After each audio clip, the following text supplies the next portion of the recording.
بۆ داواکردنی مافەکانیان جارێکی دیکە مامۆستایان و فەرمانبەران و چین و توێژەکانی دیکە هاتنەوە سەر شەقام.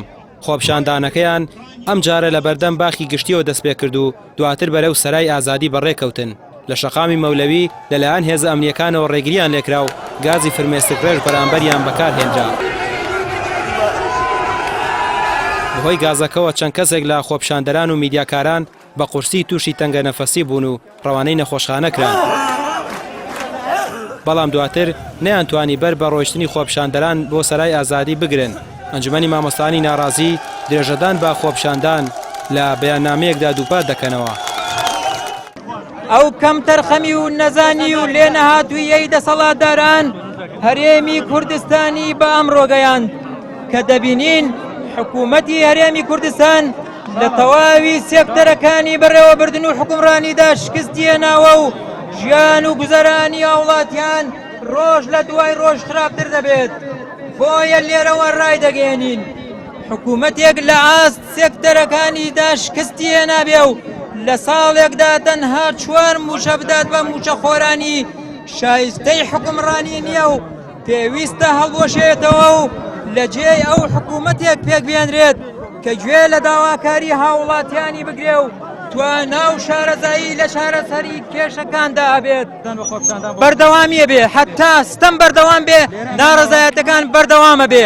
ئەم سەرایە وەک چۆن لە ڕابردوودا بووەتە سەرای گۆڕانکاری کۆتاییێنان بە زڵم وستەمەکان دیسانەوە ئەم سەرایە دەکەینە مینبەر بۆ کۆتاییێنان بەو زڵم وستەمانەی کە لە هەموو چین و توێژەکان و هەموو گەلی کورد چەند چینێکی کەمەیکەن.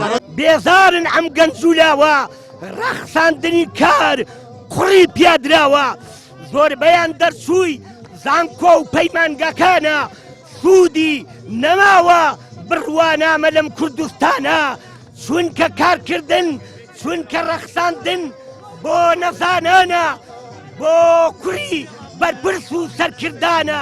ئێوەن ئەم دووسێ بنەم ئەو دوو بنەماڵێتان لێ کردووە بەڕاستی مای شەرمەزاریە 5 ملیۆن کەس بەدەست 40 کەسەوە گیرۆیە بخوا 40 کەس و کۆمەڵی خایەماڵ و ماساوچی و لەگلەگی و نیشتیمان بڕۆش و دزی تر کە لەگەڵیانایە. خۆپشاندەران تووڕەیی خۆیان بەرامبەر با سیستەمی حکومڕانی و دەسەڵاتداران دەردەبڕن. ئەوەی ڕازی نییە بەم دەسەڵاتە دەست بەرزکاتەوە. دەڵێن ژیان و گوزەرانی خەڵکی بەدەست دوو حیزبی بنەماڵەوە تاڵ و وێران بووە. یەکێتی مامۆستایانیش پشگیری لە خۆپشاندەران و دەنگە ناڕازیەکان دەکات.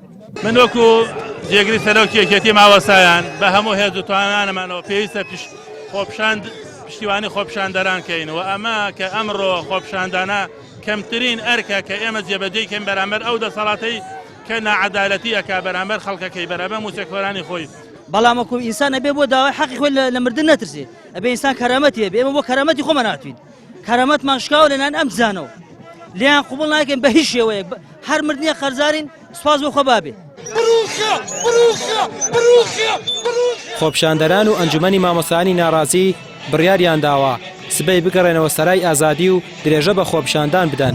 ڕاشی دەگەێنن ئەگەر ڕێگریان لێ بکرێت لە شوێنی دیکە درێژە بە خۆپشاندان دەدەن تا ئەو کاتەی دەسەڵات مل بۆ داواکاریەکانیان دەدات.